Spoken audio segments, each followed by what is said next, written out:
Hello hello hello guys, welcome back to my channel. This is Janvi Mehra with you. और आज के video में मैं आपको बताने वाली हूँ कि जो सिलेबस अब रिड्यूस होकर आ गया है। देखो, सीबीएसई ने आज की डेट में सिलेबस जो है फॉर द ईयर 2021 टू 2022 इस एकेडमिक सेशन में जो आपके बोर्ड के एग्ज़ाम्स होने वाले हैं, चाहे वो 10वीं क्लास हो चाहे वो 12वीं क्लास हो, तो देखो दोनों क्लासेस के लिए ही 9th और 11th के लिए भी जो सिलेबस है वो रिड्यूस किया गया है। तो आज हम देखने वाले हैं कि क्लास 10th का जो सिलेबस है वो रिड्यूस होके कितना रह गया है और अब इस पेपर पैटर्न में क्या क्या चेंजेस आए हैं, और मार्किंग स्कीम के बारे में देखेंगे क्योंकि बहुत ज़रूरी है। देखो, अब आपका जो पेपर होगा ना टर्म 1 का, वो होगा बस 40 नंबर का, और एक्स्ट्रा 10 मार्क्स होंगे आपके इंटरनल असेसमेंट में, जिसमें आपका एएसएल के मार्क्स लगेंगे। ठीक है, प्रोजेक्ट्स, असाइनमेंट्स, और जो आपका वाइवा लिया जाएगा किसी भी फॉर्म में, आपका जो प्रोजेक्ट वर्क है तो उसके इंटरनल असेसमेंट में आपके 10 नंबर लगेंगे। पेपर जो होगा आपका टर्म 1 का बोर्ड एग्जाम, वो होगा सिर्फ 40 नंबर का। अच्छा, अब ये भी हमें पता है कि एमसीक्यू बेस्ड होगा, ये हमारा सब्जेक्टिव पेपर नहीं होगा, ये होगा ऑब्जेक्टिव टाइप पेपर। तो स्टार्ट करते हैं। देखो, इंग्लिश का हम सिलेबस देखेंगे। सबसे पहला सेक्शन आता है रीडिंग का सेक्शन। तो रीडिंग का section is divided into 2 passage. पहला पैसेज जो है 5 नंबर का होगा, जिसे हम कहते हैं डिस्कर्सिव पैसेज। 400 से 450 वर्ड्स में आएगा। डिस्कर्सिव पैसेज मतलब किसी भी चीज़ के बारे में डिस्कशन चल रहा होगा, ठीक है, किसी चीज़ के बारे में पूरा सा अच्छा सा बड़ा सा पैराग्राफ इन्फॉर्मेशन बना के दे दिया है, उसमें से आपको 5 क्वेश्चन आएंगे एमसीक्यू के। आपको सही वाला जो है वो टिक करना है। अब जो दूसरा टाइप का पैसेज है वो है एक case based factual passage based on visual input. मतलब हो सकता है कि आपको विजुअल में एक वो डायग्राम फिगर बना के दे दें, जैसे कोई पाई चार्ट हो सकता है, कोई बार ग्राफ हो सकता है, पिक्टोग्राफ हो सकता है, ठीक है, चार्ट के बेसिस पे, स्टैटिस्टिक्स के बेसिस पे कुछ ऐसा पैसेज आ सकता है। फिर उसके साथ आपको एडिशनल इन्फॉर्मेशन दे दी है, ठीक है, तो उस बेसिस पे आपका जो है वो सेकंड पैसेज होगा, और ये भी 5 नंबर का होगा। तो ये हो गया आपका सेक्शन ए रीडिंग का। अब सेक्शन बी जो है वो है राइटिंग और ग्रामर।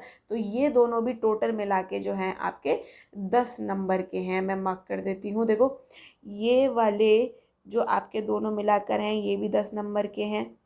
तो राइटिंग स्किल्स में क्या आएगा? देखो, राइटिंग स्किल्स में आपका 5 मार्क का कोई भी फॉर्मल लेटर आएगा, और फॉर्मल लेटर आपको पूरा लिखना नहीं है, वो लेटर आपको बना के देंगे, उसमें से वो फिलिप्स करके देंगे कि इस जगह पे ब्लैंक छोड़ दिया, या इस जगह पे कौन सा सूटेबल वर्ड आएगा, 1 वर्ड हो सकता है।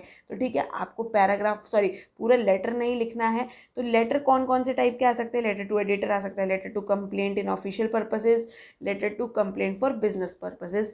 तो इनमें से कोई लेटर आ सकता है। तो ये लेटर्स के आपके फॉर्मेट क्लियर होने चाहिए, ठीक है, आपकी कैसी बॉडी होती है आपको पता होना चाहिए, लैंग्वेज कैसी होती है। तो इनमें से वो आपके 5 मार्क के एमसीक्यू बनाकर पूछेंगे। अब 5 मार्क्स की आएगी आपकी इंटीग्रेटेड ग्रामर सेक्शन बी में से। देखो, इसमें क्या क्या आएगा? ग्रामर में कौन कौन से टॉपिक हो सकते हैं? Tenses, modals, subject verb, agreement, determiner, reported speech, commands and request, statements and questions. तो ये तो आएंगे। देखो, इंटीग्रेटेड ग्रामर का ये पार्ट होता है, 5 नंबर की ग्रामर। 5 मार्क्स का आपका राइटिंग स्किल्स हो गया, टोटल 10 मार्क्स। अब आ जाते हैं, देखो, सेक्शन सी लिटरेचर के ऊपर। तो ये जो होगा आपका सेक्शन, इसके सबसे ज़्यादा मार्क्स होंगे। 20 मार्क की आपकी आएगी लिटरेचर। हमें पता है 2 किताबें हैं हमारी, ठीक है, फर्स्ट फ्लाइट जो बुक है, और दूसरी हमारी है फुटप्रिंट्स विदाउट फीट। तो फर्स्ट फ्लाइट में से चैप्टर्स जो हैं ये देख लेना, ये वाले आपके जो चैप्टर्स हैं आएंगे, और पोएम जो है ये वाली आएगी। टर्म 1 की बात बता रही हूँ, ये टर्म 1 का सिलेबस डिस्कस कर रही हूँ।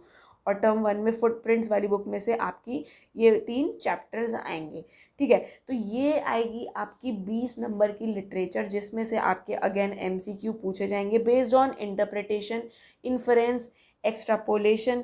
देखो, क्या होगा कि आपको एक्सट्रैक्ट दे दिया है पोएम में से, ठीक है, चैप्टर में से एक्सट्रैक्ट दे दिया है, फिर उसके क्वेश्चंस बना के उनमें फिलअप्स दे दिए हैं, या फिर आपको एमसीक्यू जो है करेक्ट वाले मार्क करने हैं। तो देखो, आपको ना आपकी जो अंडरस्टैंडिंग है वो बहुत ज़्यादा क्लियर होनी चाहिए इस टाइप के एग्जाम में, क्योंकि आप अपने मन से कुछ भी बनाकर आप थ्योरी में लिख नहीं सकते हो, आपको वहाँ पर करेक्ट आंसर मार्क करना ही पड़ेगा। तो it totally depends on how better you understand the chapters, right, how better you understand the grammar या राइटिंग पोर्शन आपका कितना क्लियर है। चलो, ये हो गया टर्म 1। अब टर्म 2 जो है बोर्ड एग्जाम्स का, ठीक है, जो आपके अगले साल जो होंगे पेपर, ठीक है, टर्म 2 के। देखिए हमें टर्म 1 हमें पता है कि नवंबर दिसंबर में आपका टर्म 1 का बोर्ड का एग्ज़ाम जो है वो हो जाएगा 40 नंबर का। टर्म 2 होगा आपका वही मार्च अप्रैल मई के अराउंड होगा टर्म 2। तो देखो इसमें रीडिंग में अगेन वही है कि रीडिंग 10 मार्क्स की होगी, डिस्कर्सिव पैसेज 5 नंबर का, 5 नंबर का केस बेस्ड फैक्चुअल पैसेज ही हो जाएगा। फिर आपका जो राइटिंग स्किल है और ग्रामर, तो ये आएगा आपका सेक्शन बी के अंदर। अब 5 मार्क का यहाँ पर देखो राइटिंग स्किल में क्या बदला है, यहाँ पर हो गया लेटर टू इंक्वायरी या लेटर टू ऑर्डर, या फिर ये 5 मार्क्स का आ सकता है, या फिर आपकी चॉइस में आ सकता है एनालिटिकल पैराग्राफ। वही एनालिटिकल पैराग्राफ आपको दे देंगे based on any visual representation, जैसे कि कोई चार्ट हो गया, मैप हो गया, रिपोर्ट हो गई, ठीक है, पाई चार्ट हो गया, स्टैटिस्टिक्स हो गए। तो इन दोनों में आपकी जो है चॉइस आएगी, या तो लेटर या फिर एनालिटिकल पैराग्राफ। अब 5 मार्क्स की आपकी बची ग्रामर, तो मैं ग्रामर बता चुकी हूँ, तो इसमें से भी आपके एमसीक्यू आएंगे। और लिटरेचर जो बची हुई है 20 मार्क की टर्म 2 के लिए, तो ये चैप्टर्स देखो मार्क कर लेना, वीडियो को पॉज करके स्क्रीनशॉट ले लेना। तो ये वाले चैप्टर्स आएंगे फर्स्ट स्लाइड में से, पोएम्स आपकी आएंगी ये वाली, और आपकी फुटप्रिंट्स वाली बुक में से आएंगे ये वाले चैप्टर्स। सो गाइज ये तो सिलेबस है आपका 10th क्लास का for the academic year, for the board exams of year 21 to 2022। ठीक है, सो गाइज आई होप आपको क्लियर हो गया होगा अच्छे से सिलेबस। ठीक है, 40-40 मार्क के आपके पेपर होंगे। देखो ये रहे आपका ईच सेमेस्टर का जो मार्क्स का डिस्ट्रीब्यूशन है। 10 मार्क्स रीडिंग का होगा टर्म 1 में, मतलब हर टर्म की बात बता रहे हैं, चाहे टर्म 1 हो चाहे टर्म 2 हो। 10 मार्क्स रीडिंग का, 10 मार्क राइटिंग ग्रामर का, 20 मार्क लिटरेचर का, टोटल हो गए 40, और 10 मार्क होंगे आपके इंटरनल असेसमेंट में। तो ये एक टर्म जो है 50 मार्क का है, वैसे ही टर्म 2 जो होगा वो भी 50 मार्क का होगा। टोटल हो गया आपका 100 में से आपको एंड में मार्क किया जाएगा। So guys I hope you like this explanation. आपको वीडियो हेल्पफुल लगी हो तो प्लीज़ मेरे चैनल को सब्सक्राइब कर देना, घंटा बजा देना, वीडियो को लाइक कर देना, शेयर कर लेना अपने क्लासमेट्स के साथ। ठीक है, और मिलते हैं हमारी नेक्स्ट वीडियो में, तब तक के लिए बाय बाय, टेक केयर।